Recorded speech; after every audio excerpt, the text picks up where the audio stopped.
right.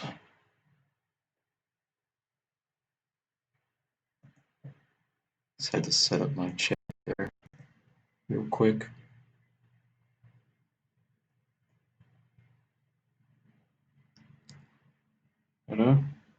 Yeah. Hello, world. My name is Miles, and I'm a graduate student at Michigan State University in the United States. In my quest to become the world's biggest biology nerd, I like to try to learn the latest scientific discoveries by looking at the pretty figures published in top scientific journals. The papers I look at I've never seen before, and anyone who joins the stream is always welcome to drop questions or comments or paper suggestions in the chat, and I'll take a look at them. Please take a moment to subscribe to my Twitch or YouTube channels at Miles Does Science. It's free, and you can always unsubscribe later if you want. Not that I would ever recommend that, but I'm not your father, so I can't force you to stay subscribed if you don't want to. So I like to start my episodes now, I guess you could call them, by talking about climate change research. And so today I was browsing the website for Science Magazine, and I found this paper from 2019 on, as the title says, Escaping the Perfect Storm of Simultaneous Climate Change Impacts on Agriculture and Marine Fisheries. And I skimmed over the abstract before I started the stream, and it seems like this paper is about modeling how continued carbon dioxide emissions will eventually, or will continue to, rather, will continue to damage agricultural production, and fishery production as well. And the reason why this paper jumped out at me was because, well, when I think of how climate change will bring the end to the world as we know it, the scenario I typically have in my mind is that eventually there will be some drastic weather event that will lead to a drastic productivity loss in agriculture, and then there will be some, or there'll be food shortages and famine and things like that. And yeah, that's kind of the apocalyptic scenario I have played out in my mind. And this paper touches on that a little bit, it seems. So I thought it'd be interesting to figure out what was going on. We start off by having a conceptual diagram like this one.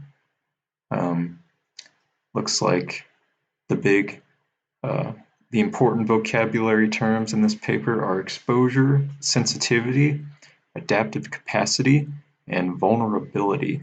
So let's see how they define those. Luckily, they define them right here in the caption.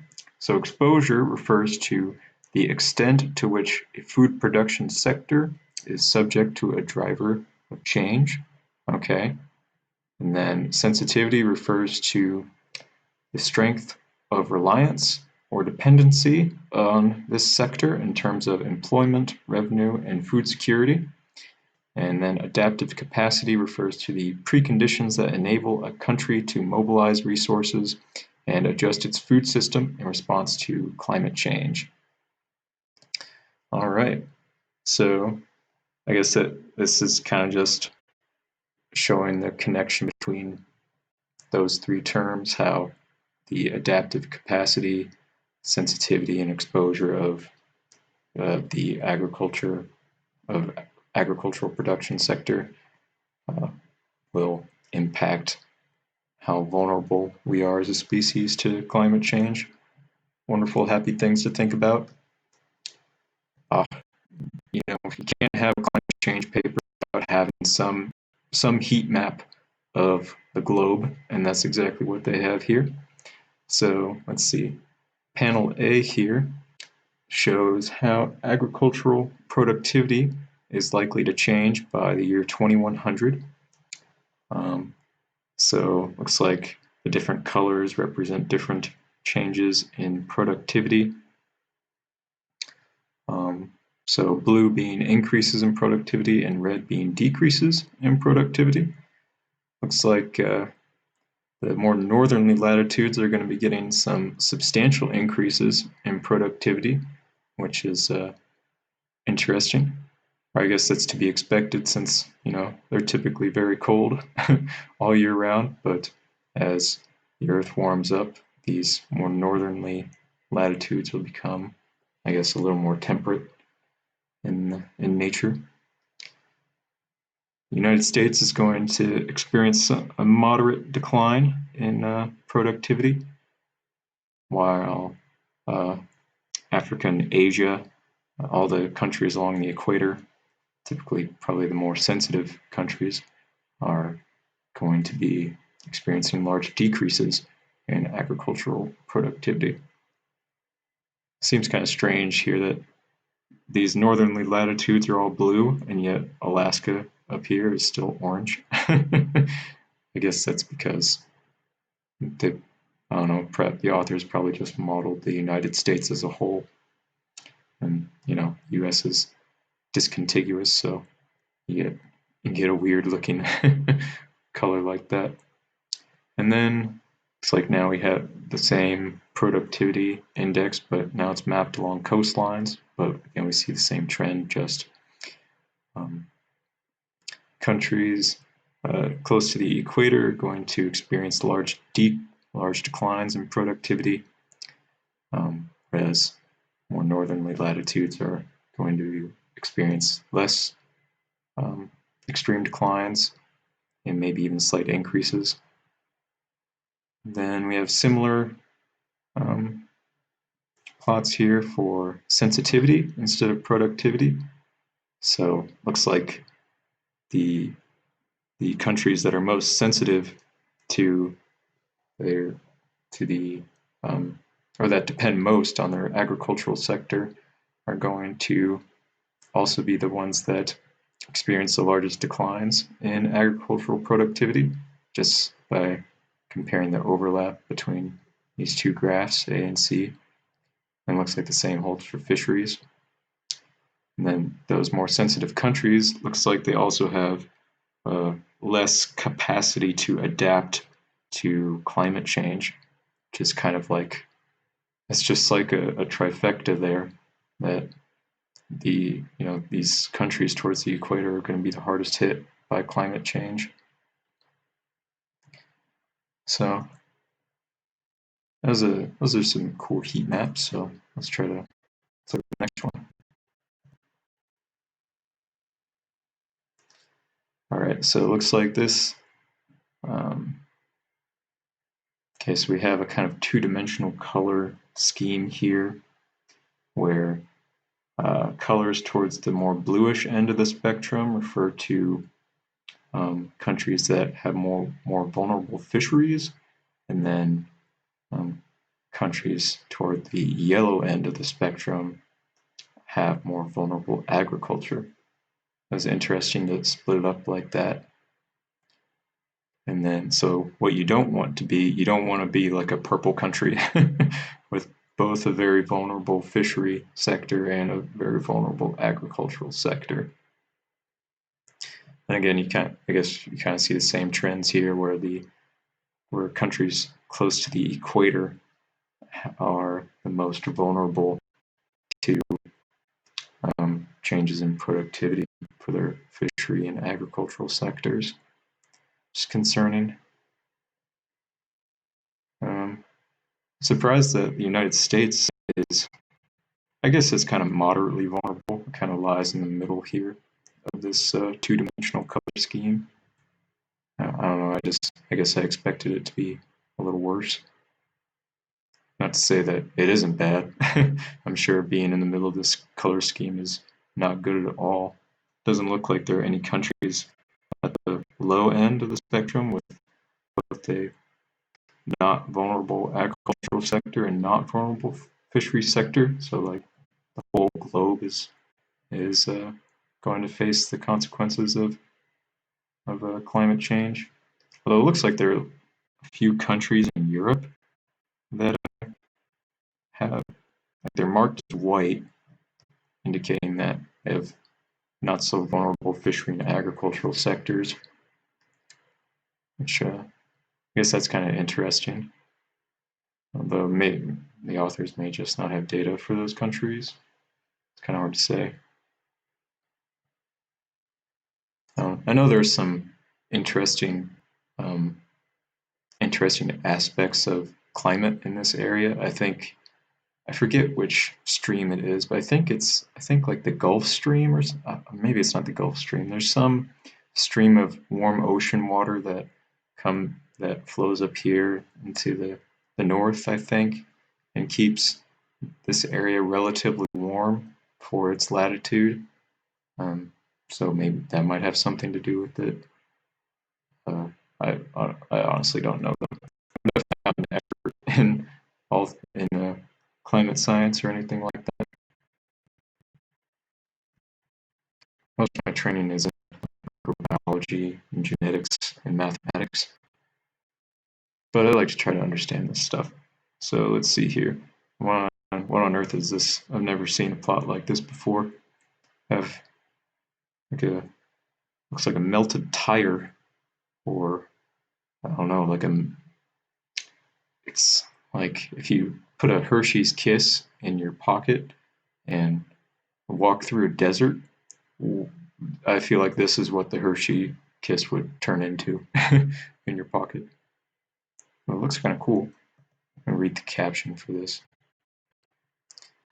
So you guys probably can't read any text on my screen because the resolution of the stream is pretty abysmal, but I'll go ahead and tell you that these little circle plots represent the magnitude of changes in agriculture and marine fisheries productivity and affected population size according to two CO2 emission scenarios. So I think in this paper, the authors had a sort of business as usual carbon dioxide emission model, and then a tragically reduced model where all countries meet the goals of the Paris Climate Accord. So they had a sort of, I guess, sort of pessimistic versus optimistic scenarios that they ran their model under. And these plots show how agriculture and marine productivity is going to change under those two different emission scenarios. And so, okay, it looks like we have two different axes here, agricultural gains versus losses, and then fishery productivity gains versus losses. So being in this quadrant indicates increases to both agriculture and fishery productivity.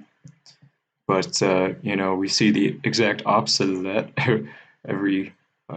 A lot of the data is grouped under this lose-lose scenario where both fisheries and agriculture are facing productivity losses.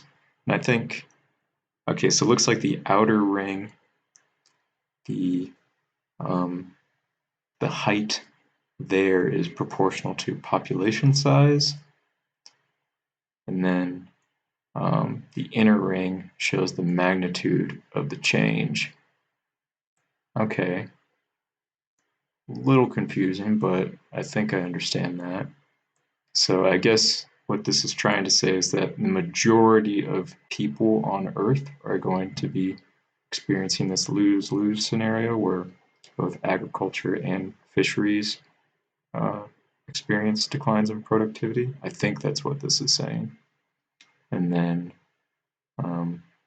okay, so I think this is like the business as usual model, and then this is the optimistic model where countries meet their Paris Climate Accord agreements. And so we see a sizable shift into this quadrant where there are much like the magnitude of change in productivity is very much decreased relative to this scenario, and agricultural losses are not nearly as bad. Still pretty, still not so good, but definitely a lot less scary relative to this. And then let's see, what on earth is this trying to convey? So here we have I think these RCP designators, I think those are the two model names. So like the pessimistic versus optimistic model. And then okay, so I think these four colors I think relate to the four quadrants here on these plots. And again, I think this is just showing how the majority of people are going to experience losses in agricultural productivity and fishery productivity, just based on their country where they live. But in this more optimistic scenario, the amount of red here is drastically decreased, which is good. That is what we would want. I wonder what the world population is like now.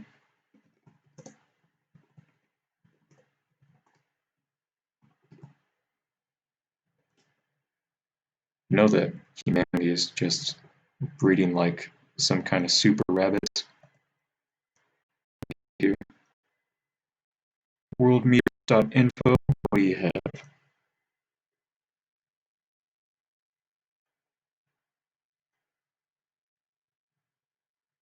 come and glance at stuff like this sometimes if I can't sleep. That's taking forever. Let's try the census.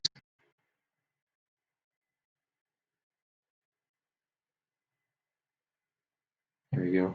Population clock. That's what I want. Pop clock. I gotta sign in. No, I don't have to sign in. You guys almost let me put in my secret government name.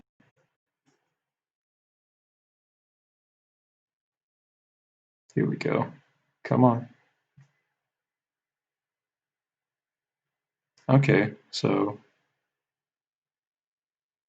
not as much as I expected, to be honest. I thought, I don't know. I thought we were closer to 8 billion. Still 7.7 billion is pretty darn close. I also was not aware that the United States is the third most populous country in the world. Huh. I mean, I knew China and India were up there, but I don't know. I figured that another country had us beat.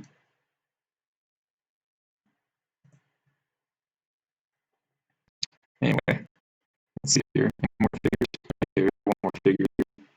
How am I doing on time? Okay, doing all right. Take a look at this real quick. And then I have a more uplifting article to look at afterwards. So, okay, this one looks the most complicated out of all the figures so far. So we have, let's try to figure this out. We have two axes here, some measured agricultural vulnerability, and then difference in productivity between the pessimistic and optimistic model scenarios. And so see that greater vulnerability in agriculture correlates with larger changes in productivity between scenarios, which no, that makes sense. And I think these are the especially sensitive countries that the authors were pointing out, kind of countries near the equator that are most vulnerable to changes in climate. At least their agriculture and fishery production is.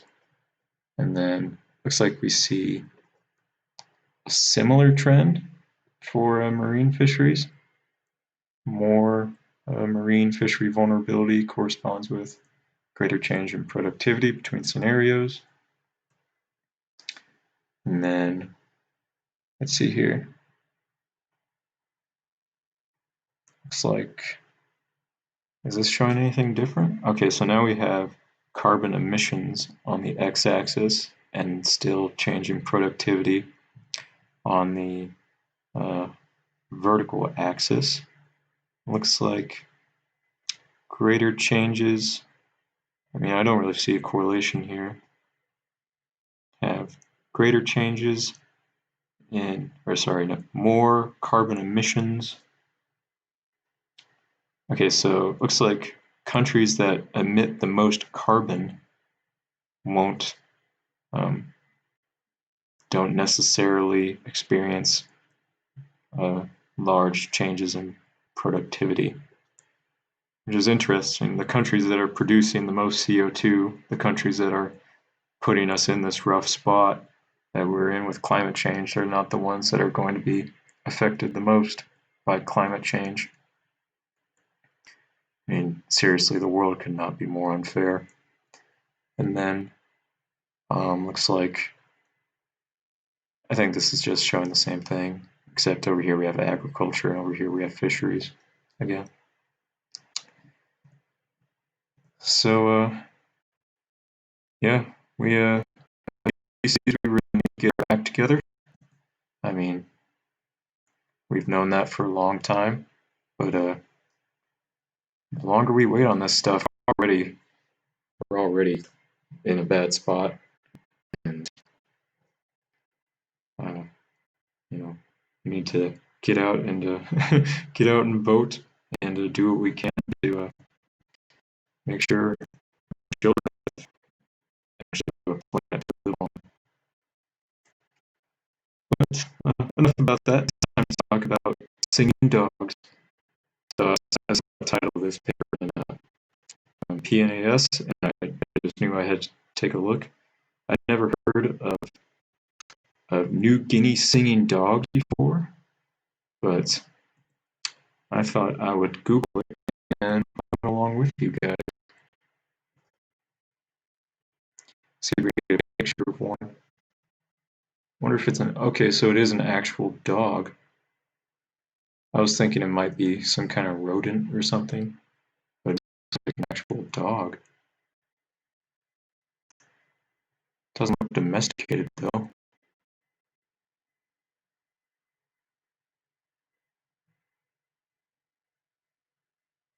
I mean, it almost looks domesticated. Are these domesticated? Type of dog native to the Guinea Highlands is considered to be a separate species, closely related to the Australian dingo. Okay. Okay, so are they domesticated or are they not? So Wikipedia says that the dogs live with Australian natives, but there are feral populations as well. So I don't know. I guess they might be domesticated. Kind of hard to say. Anyway, let's see what. Okay, so it looks like these. I think these authors did some kind of genetic study, and they identified these New Guinea Highland wild dogs as maybe the ancestors of the New Guinea singing dogs. And I think looks like these dogs are famous for their unique vocalization. And would it be possible to see if we can look up and listen to that vocalization? As you can see, front page of my YouTube channel. See all the people I subscribe to.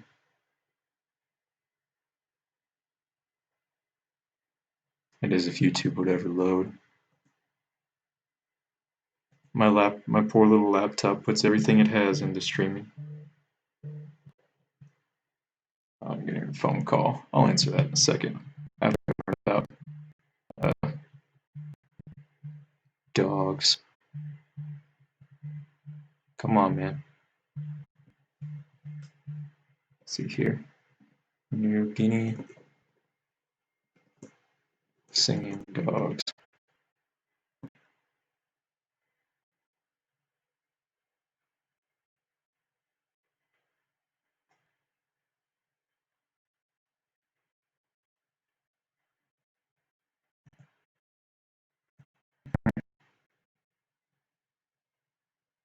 I just want like a 10-second video where I get to hear the dog howl. Pets TV. Huh, YouTube isn't showing the runtime on videos anymore? That's weird. Let's see. You know what? I probably shouldn't just stream random YouTube videos actually, because I don't know what I don't want like any kind of explicit content to come up or anything. So I'm just gonna imagine what the what the dog sounds like, and that'll have to be good enough. So let's see here. This okay, only 3 years. I can get through that pretty quickly. Am I doing on time? Okay. I have a few minutes before the half-hour mark, so figured just look at these figures real quick. So we start with panel A, some lovely pictures of cute doggies. I'm pretty sure this is a photo from Wikipedia, so I imagine when the authors were writing this paper, they did just exactly what I did. They Googled New Guinea Singing Dog, and they just took the first couple pictures they saw, and that's what I would do.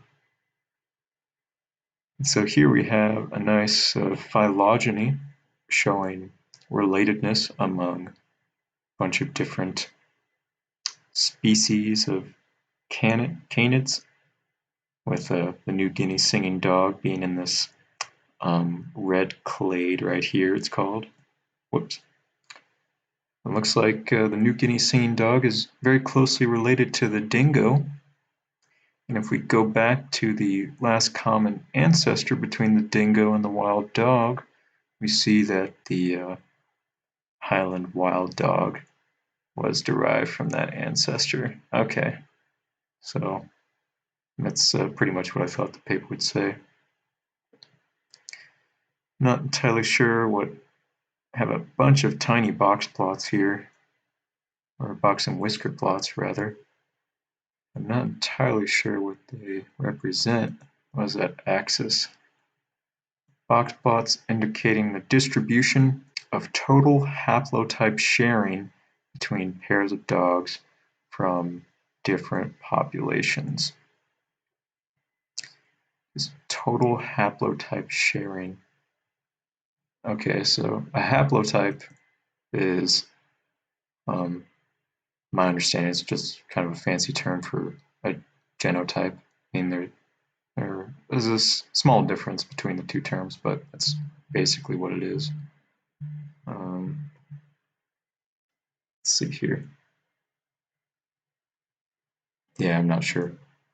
I'll come back to it. Kind of just want to glance at these real quick. It's coming up on the half-hour mark, and don't want to have the video go much longer than that. So it looks like here we have some kind of heat map or something of the singing dog chromosomes, which is interesting. And they have 38 chromosomes and an X chromosome. I don't have a Y chromosome shown here. I think this is showing some kind of, I think it's called like an admixture analysis perhaps. Let's see here. Assignment of HWD chromosomes to their ancestral geographic origins. Each HWD was phased and each marker was assigned an origin from the modern populations. So they don't have a color key on here, but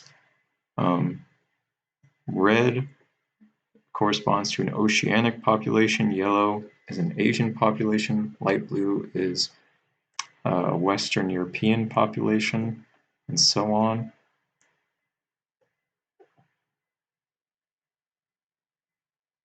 HWD chromosomes.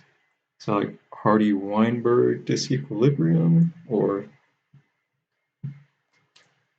maybe it refers to like Highland dogs or something. HWD? Okay, so it's some. Oh, Highland Wild Dog. Okay, HWD is Highland Wild Dog. And then this figure is just showing how. Let's get the larger version of that. Showing frequencies of different alleles, I think, across some different populations. See the genetic diversity there. Pretty cool. Okay, and here we have some kind of admixture analysis for the wild dogs. It's the last figure. It looks like the most complicated one. So, man. So, okay. I think what this panel is trying to say is just that these populations are very different in terms of their genetics. And then I think this is, okay, so it looks like this figure, I think we have like a phylogeny here. Yeah, so we have the dingo, singing dog, and the Highland wild dog. And then these lines are showing migration between different populations. And I guess interbreeding as well. Looks like something very similar is being shown down here. Not sure what the difference is. And then this is just some kind of principal component analysis where you can see how, I guess they're showing how individuals in a population cluster together on the plot.